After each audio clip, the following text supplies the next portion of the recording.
you know.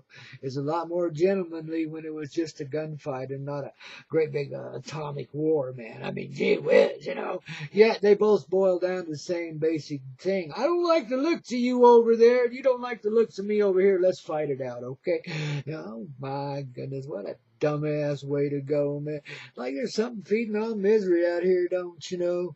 Well, babies, in the spirit of setting us all free, I think I should make a little history and be the first guy to jump over Snake River Canyon in the honor of Evil and Robbie Knievel and all the rest of the Evil Knievel family tree, man, you know, as well as all the history of you and me and the divine divinity of our ancestors kicking around back there. I mean, come on, babies, you know, in honor of everyone, I think I ought to have some fun. So we're going to need some sponsorships first and so foremost. So some of you squareheads there wearing them green ties today up there in the corporate world going to have to hand fork over a little green to the old man here so we can get me a rocket ship built, okay, man? Don't worry, I can take the G-forces, man.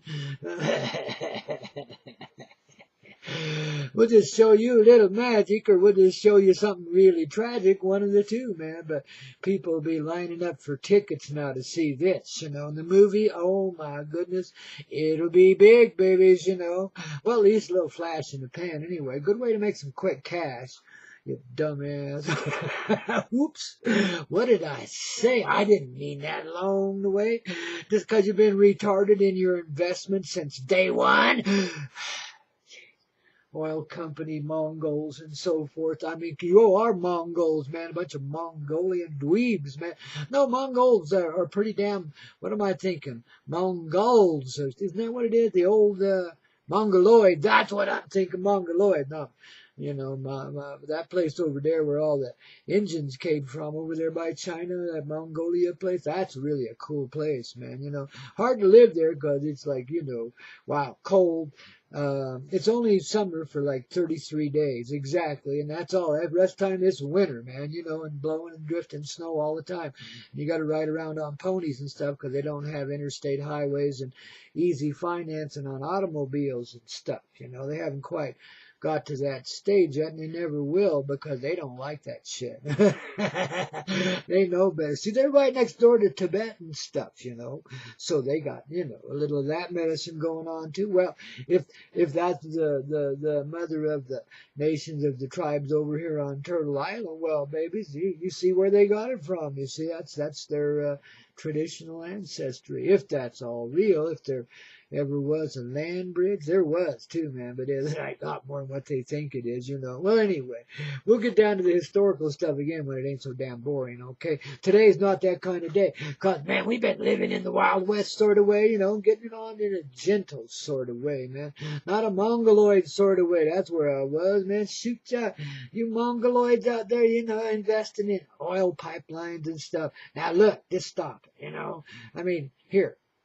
Little dose of magic fairy dust coming your way, courtesy of our Mother Mary J. So you get a heart today, man. HEART. Yeah, I know those things you keep in your wallet, right? Right there alongside your gold, platinum, American Express in rainbow colors, right? That means you get to borrow more money than anybody in the world because you own it all. Well, okay, now you got a heart too, man. Guess what? They're not through with you. It's just barely begun, man, you know. So all them investments are going to come undone. You're going to invest in, you know, good things like rocket shipping Grandpaw over the Snake River Canyon, okay? I mean, come on, guys. It's all for show. It's just fun, don't you know? I mean, you know, when I was a kid, I used to like to, you know, bend the rules, test the edges, test the limits, you know, jump off of haystacks and see if you could get hurt. Shit like that, you know what I mean?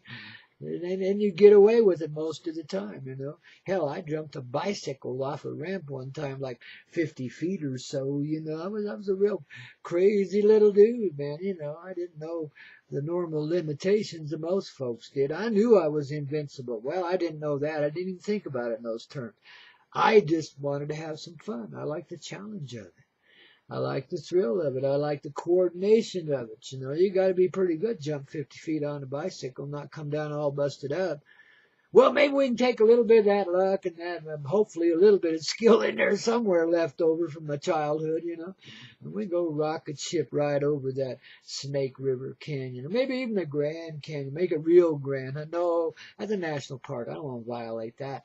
Let's do it at Snake River Canyon because it's easier, for one.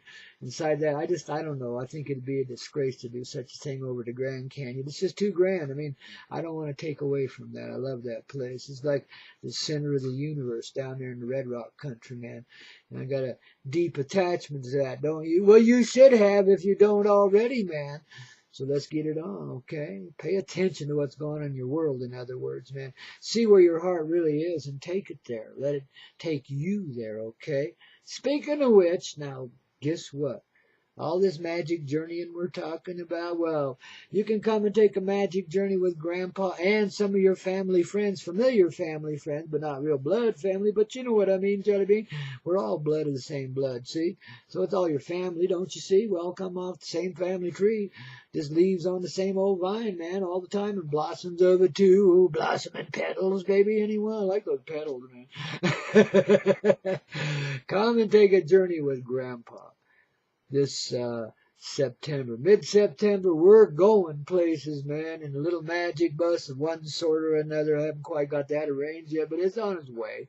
The Spirit takes care of us. I'm one that, just like I do here on the radio show here, Spring Crick, don't you know, on the Everclear HEY Z Radio Network, just like I do here day in and day out. I just kind of like go with that flow and see where it takes me, don't you know, or where it don't take me too, man. Sometimes I want to go somewhere, I think I do, and it ain't says, nah, you ain't going over there. You ain't got time for that right now, man. Shit, who you trying to kid?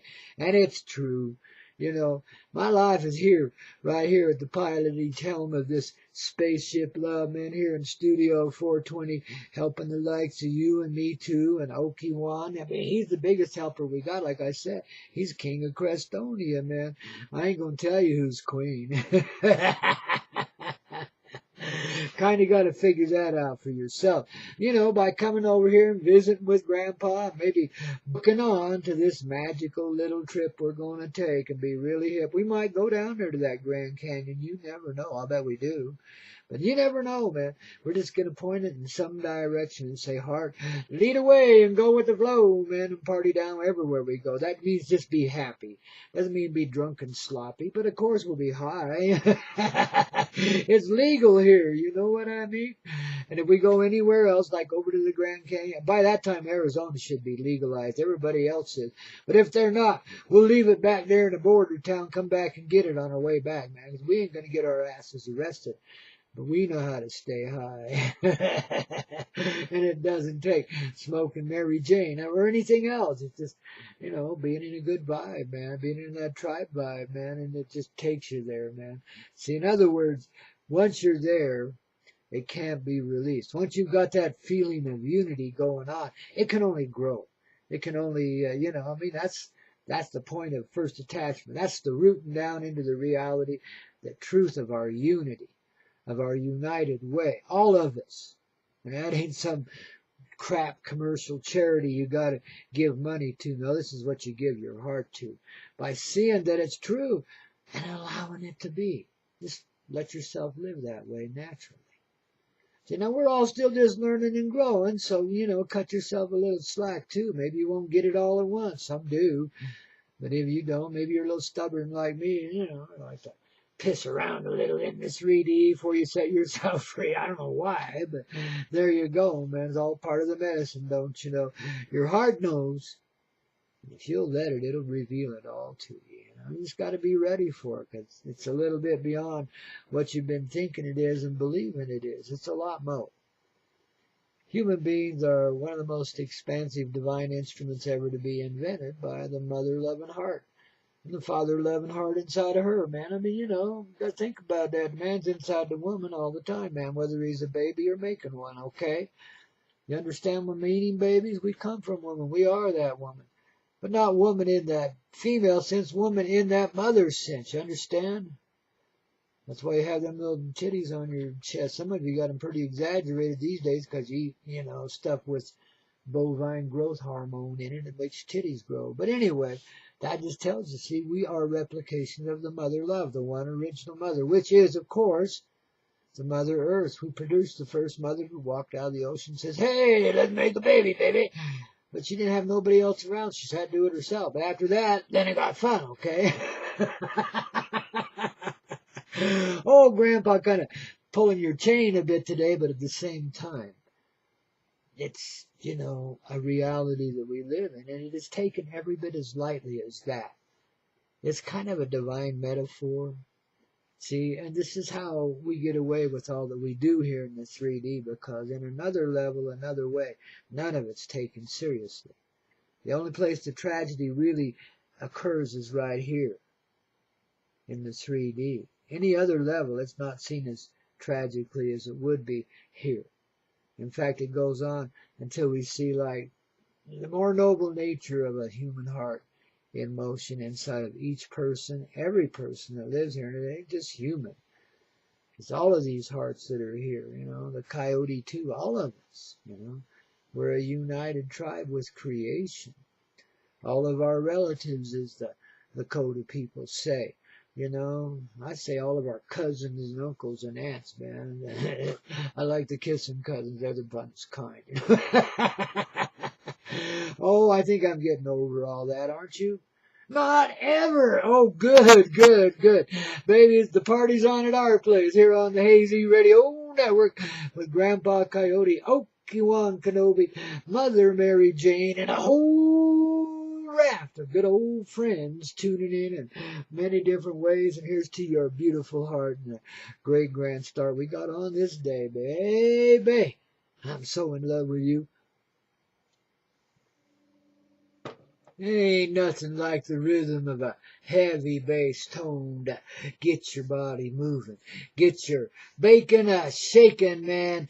Get your little hide to take a soft, sweet ride in the magical world of rock and roll in a multi-dimensional way. You only get here on the HEY Z Radio Network early in the day when Grandpa Coyote and all you divine angels come out to play. And baby, do we get it on in a good sort of way or what, man?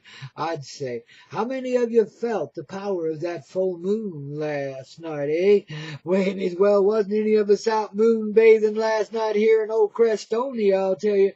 Here in the Rawky Mountain High, the snow did fly, and the old May 10 sky, man. We got like 6 inches of wet, sloppy snow out here, like I told you before, man.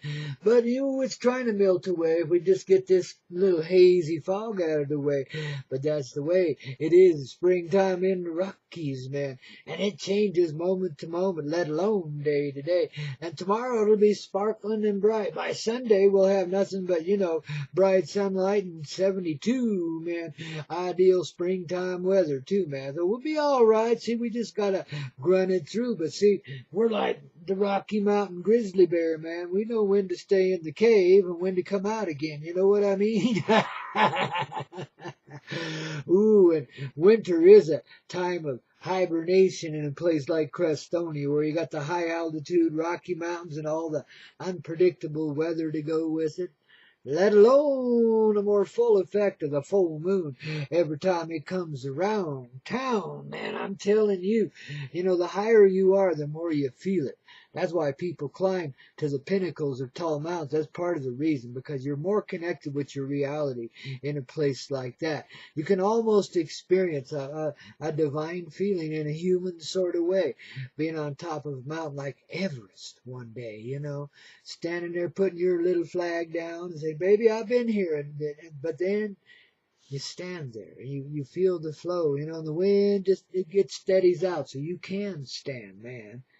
It's like you're propped up by the hands of angels, too. There's no way you're going to get any kind of vertigo, yet you're kind of like getting in a flow and expanding into it, don't you know, in all directions from this pinnacle point, this highest peak that we know of in this reality. There might be other peaks that we don't see beyond this reality, and they'll take some climbing to get to too, but ooh, it's a righteous journey, babies, and we enjoy every little minute of it. Just like old David Lee Roth hanging on the rock at that beginning of that righteous video on what's that is? Oh yeah, this just like living in paradise. Oh, Van Halen, man. Oh gosh, I tell you, man, it's just like that feeling, you know. But it's every bit as exciting as all that too, because you know, in your angelic presence, the presence of your heart, that this ain't dangerous for you. You know it too. You know you can get away with. No, you don't get away with nothing. You do what your heart wants you to do, and if that's climbing mountains, babies, that's what you do. Here, give me that pivot thing or whatever you call that. I'll pound that little sucker into the rock here and we'll make another step or two, okay? Oh, baby, yeah, I done a little rock climbing in my day, but I never did, you know, any of that serious stuff like that. But I know the feeling of standing on top of a mountain. That's why I can convey it here today, man, because I've been there, done that more times than once, I'll tell you, man. I love the mountains. They're like Mama's Tetons, you know, and they're just irresistible like Mama's Tetons are, you know what I mean, Jelly Bean? Even when they got this righteous white skirts on, man, it's tempting, but it's dangerous. You don't go up there when it's all slippery like that. You wait till later in the summer when that stuff mostly gets out of your way. Some will live dangerously anyway, but my style was something a little tamer than that, though. I did do some pretty precarious stuff, but just hand and foot. In fact, I'll never forget the last time I really done any serious climbing like that. I was like pushing 50, or I was 50 years old, something like that. Now you gotta understand, since I was a little kid, I've been a mountain bunny, you know, and I just been chugging up them things like an ant, you know. I like going up cliff sides if they got a little ruggedness to them, so I can find hand and footholds, and you know I can see a pretty safe path. I'll do it. You know, I'm not stupid. I don't get into too hairy of a situation. Speaking of which, one day I was there just outside of Boulder, Colorado, up there in the mountains above, area called Netherland, Magnolia. Out in that territory, there's these two big gigantic rocks that look like teepees just poking up out of the pine forest there, man. It's like, wow, and it's about 9,000 feet over there. I know them peaks must be a little over 10, 12, something like that. They're just these big, huge teepee-looking rocks, and of course, to me, that's irresistible. So I had to go and do it, you know, and I planned out which one I thought would be the easiest. I scoped them out pretty good before I even set foot on them. And then I went on up there, but I had my weight planned 2/3 of the way up, and I got there pretty handily, you know, a little bit hairy here and there, but basically a good climb, and it wouldn't be too tough going back down, you know.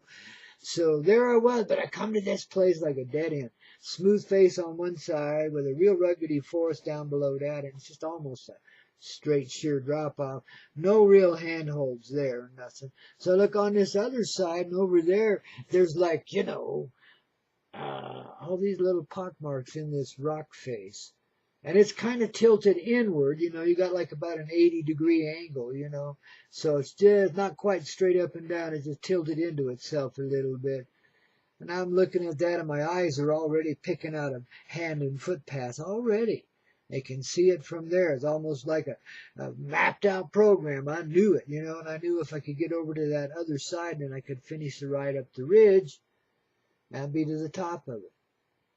But, you know, I looked at it and I looked down for a change and I looked around and I said, geez, oh man, I'm crazy. And I just sat down, backed up a little bit, found a little nest in the rocks there and sat down and soaked up some sun and had a great time, you know, connecting with the universe and experiencing a divine moment there. And that was enough. I wasn't going to take chances like that anymore. You know, I'd finally reached that point in my life. Took a little longer in some other areas in my life, but I finally got to that place where I wasn't always pushing the edge, you know. I mean, I could enjoy myself in what I knew to be relatively safe and so forth, too. It wouldn't challenge my angels too greatly, you know. And after that, well, I can't say life became more of a cruise, but it did become simpler, and a little easier to take, and I found myself, backing away from some of the edges I'd been pushing for a long, long time and being satisfied with where I was with it and knowing I would go on from there anyway, you see. So it's not like really the edge ever went away. It's just a different way of approaching it, a different way of being in it. It's more respectful of yourself. And because of that, then you begin the process of learning what that respect is and how to share that with the life around you. And when you get into a state like that where there is this sheer respect, just out of the living presence in everything, nothing else, no other requirement there, just the sheer respect you feel for the life you see inside of yourself as well as before yourself and around yourself, and each person you greet is the same as yourself in that energy field we call living. Glowing it really, we're going through the great change even as I speak, babies, the glow comes from within rather than from without. Okay, it's just kind of a reversal of the flow in a way, but it's getting it in the righteous sort of way, the way it's always been. We just didn't see it because we got twisted upside down from our little heaven and saw it as hell for a while, and lived through hell because of it, because we needed some heating up, babies, some livening up, some, we weren't quite there we weren't rock and rollers yet. And that's the truth, man. We weren't the rock stars yet. We felt we were. Everybody else did too. It wasn't like, we didn't even know what an ego was. See, we'd never divided ourselves like that. We were like as near perfect as perfect you get near to, just like that beautiful sheer face. I was perfect. There was a way, and I knew I could do it, but I also knew one little slip and I was through. And I'm physically fit and so forth. I do a lot of walking and hiking around in this reality, let me tell you. Whoo, babies, when I got older, they told me, you spent too much time outdoors. I said, I did not, man. Shit, I enjoyed every moment of it. I lived in life. I didn't want to just be in life. I wanted to live it, and that took a lot of nature, So I always lived in places that either were in the mountains or very close to them, so I could get up there and party down, with the small exception of this little patch of land somewhere out there in the middle of the old buffalo grasslands there in Oklahoma called me for a little while.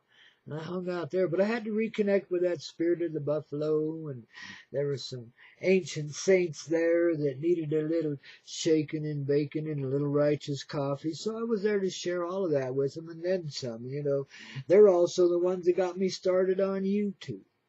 So it's time for you, Mr. Coyote, to begin expressing yourself in a more open sort of way. You're too limited just hanging out here in this coffee shop world, man. You got to get expansive, dude. You got to, these stories you've been telling us here, man. If you're anywhere near as good as that talking to a camera, man, you do all right. So get on YouTube. And some guy brought me a camera, and some guy brought me a microphone. Dudes are for real. They weren't just talking. That's what I liked about that little patch of land. The only time I spent away from the mountain, but I felt very much at home there. Though I got to tell you, I didn't want to end my days there. I want to be back in the mountains. I was always looking over towards the Rockies longingly, you know what I mean? I couldn't help myself. It's just the way I am. Whenever I was away from my mountains for any length of time, I felt like a baby away from its mother for the first time in its life or something, I thought, oh, man, I didn't like that feeling, man, until I get back. There's just something comfortable about the ruggedy nature of the mountain. The weather here can just kill you, it's a harsh living wherever you are in the mountains, in the West out here, and it's been that way since, any old human being ever set foot here. It's ruggedy land. I've had some memories come back to me, like down in that land we call down in that Grand Canyon country. We got a history there that they've tried to hide from it, but the visible evidence is becoming very present there too. There's kind of like, I don't know, what would you call it? Another spaceship love rising up down in that Red Rock country. It's going to scare the pants off of some, but most people will be damn glad to see it, because that's home. for a lot of folks here. That's a return from a split dimension of a true reality. You know, that's human beings. That's our other part there. That's what we call the spiritual side. But it exists in a great big old community there, and what we would see is the atmosphere right now. But you see, it's really right here. We're actually living inside of that, though we can see it outside of ourselves, you know. It's kind of a living replication of an inner truth. This is how we begin to live when we start to approach it in that multi-dimensional way. You have to let go then of the fixed reality you've been living in, where everything is so absolute and square-headed and square-cornered, too. For the most part. There's a lot of rounding out going on now, thank goodness, man. And the clowns in this world are becoming all too visible and evident. I'm not pointing any fingers today. I'll let them have their way, man. Reveal themselves. They're doing a damn good job of it day after day, baby. Just like, wow, this is a perfect wind down to the old way.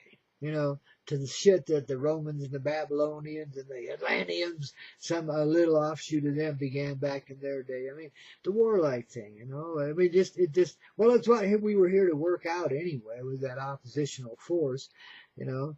The true reality is there is not an action-reaction kind of thing going on. We just live that in kind of an illusionary sort of way. Well, I call it the divine dream. You know, and the divine presence is dreaming the dream and living in it too, you know, got ourselves stuck in it, really. But this is how we rise up out of our sleepy slumber-headedness, recognizing the true life that lives in everyone, finding that respect that comes naturally. So you just fit in, the way everything else does in nature, just fits in. Doesn't have to worry about what's going to care for it or where the next meal is going to come from, let alone a paycheck. Doesn't even know such things exist. Just lives naturally. It finds its place, and that's what I call the berth. B-E-R-T-H. You know, the place where you tie up your ship, man. You know, the safe harbor, the place you call home, the place all of your journeys begin from, where all of your burdens or cares are lifted away and left on the dock, and all of your fun friends come out to play, and you know, the ones you brought along with you from all of your adventures across this reality, man. Your own little spaceship love tied up right there at the center of your very own existence, with everyone else centered up in theirs too, and everyone at that center right along with you. That's where that spaceship formation comes from, but that's kind of like reality. It's kind of like our living form, expanding forever. That's why it had no solid edges. The UFOs, the silvery ones that you see in the sky, and sometimes the more whitish ones. I mean, just pay attention. But anyway, like, this is the normal shape and form of creation, kind of. And we're the living replication of it, kind of. You know, the elongated severe. It's got a fat middle because we eat at McD's too often, you know. Oh, God. Well, babies, I'm not saying anything about anyone today, okay? We've all had our way. And guess what? Because we do things innocently just out of some kind of warped cravings inside of ourselves, well, there's kind of a purifying effect in that. So even though others in this funky reality of 3D who just don't care or really get a joy out of hurting others, you know, serve you less than a quality meal, let's say. I'm not saying that's McDee's or anybody else. It's speaking in general terms, you know, but it speaks generally of the fast food industry, which is poisoning just about everybody around because they got all these preservatives and all these methods and who knows what is in that bun they're handing you. You know what I mean, Jelly Bean?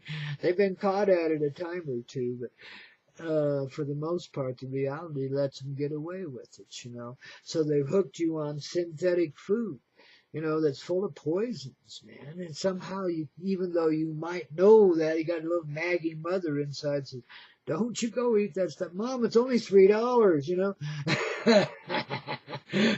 Whereas if you step in the restaurant next door, it's 17 minimum. You know, you can't get out the door for under 20 because you got to give a tip and stuff. Cheapskate.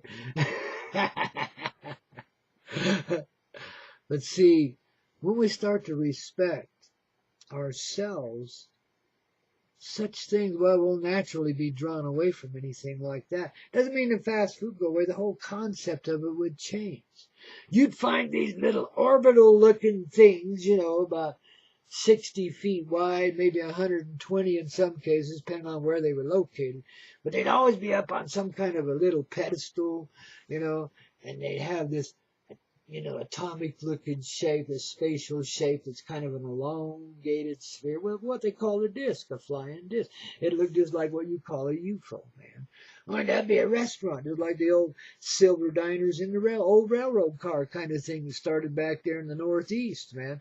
That's a cool idea. I like those silver-sided diners. They with the checkerboard floor. They always had a lot of hippie chicks hanging out and rock and rollers everywhere, and usually pretty righteous food too, man. But see, that's the shape and form of things to come as we redream the reality around. And if we got to have food, I mean, well, in the first place, we don't have to kill nothing to do it. You know what I mean? We just create it.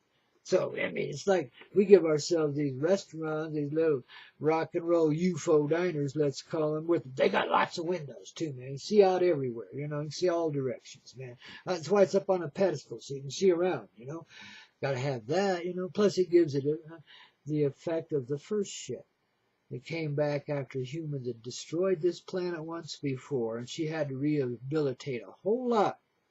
We just had to go away for a while, There was a satiric kind of sci-fi movie on. It had Lauren Green as the captain of the great mothership. Yeah, in a cornpone sort of way. It was kind of a rockin' truth, man, because we did do that for a while, but we knew what we'd done, and we knew where we had to go, and we just roam around till we found a better place to be in for a while and give Mama some time in the dynamic of time to rehabilitate herself. And, in a odd sort of way, we've replicated something like that, every, so often in this reality.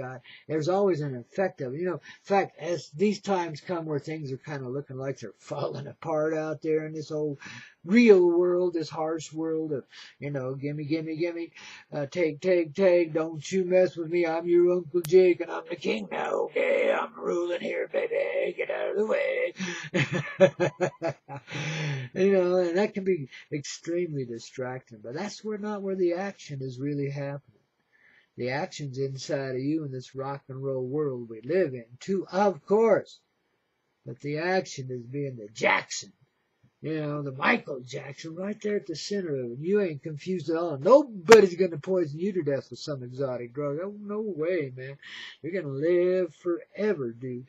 And you're going to be the center of the rock and roll band that, involves everybody. Just like that great song, We Are the World, that had all the rock stars in it. Well, son of a gun. It's going to be bigger than that and then some, babies. Because guess what? Our work here, as righteous as it may be in this rock and roll paradise, has just begun. So now old Grandpa says, set yourself loose. Recognize what's here, babies. Be clear. Let the upside down world become right side up. Get yourself up and dance around like a happy little pup, because that's what you are, baby. You finally found your place of being. They're in the center of everything, man, in a rock and roll sort of way. Oh, I'd say, baby. Now these little angels come out to play on both sides of yourself, because you recognize, guess what? You don't got two sides. You're united in all of it. That's a misperception. It's all the same old thing. It's all one person, man. It's all one human being. Hanging out inside Spaceship Love here with Grandpa Coyote and Obi-Wan Kenobi as our co-pilot. Our divine little dog friend. Yes, indeed, man. It's kind of like a caricature of that dude in Star Wars that looked like a great big giant dog and talked kind of funny. It's just like that, only he's a caricature of that, okay? He's our divine little doggy helping us keep a steady path, a steady trail. That's what the co-pilot's job is, make sure the pilot don't get drunk and stupid somehow and take him off course, okay? Good little co-pilot, I'd say. How about you? How's your co-pilot today? Is it keeping you underway, man? You're starting to see what one is and how much fun it is to be one inside of that one. Okay? Grandpa helps that illusion go away. Here on the Everclear Hey Z Radio Network, they're the place you want to turn to when you feel that burn, baby, because I'll help you express it properly, okay?